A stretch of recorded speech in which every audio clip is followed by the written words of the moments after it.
大家问千万字，大家要和大家做伙来捌一日。但有一句话讲，做草泥啊，唔惊日晒；做后生唔惊烫烫。这句的意思就是讲，无论做倒一道，拢唔惊辛苦。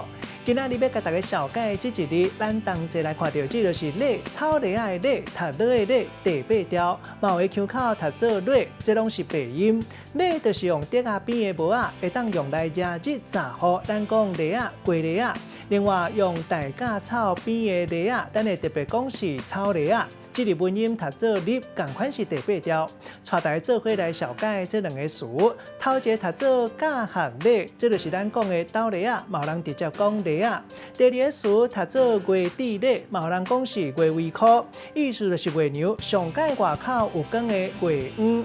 有一句话讲，月尾考拍草布，这是古早人经济经验，发现若是有月底礼的情形发生，一般较会可欢。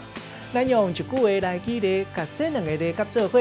譬如讲，古早咧讲月尾考拍草布，古早认为若是出现月底礼的现象，一般较会欠水。做田人就算是教学礼，伫咧大日头骹做事嘛是无采工，因为欠水就无法度种作。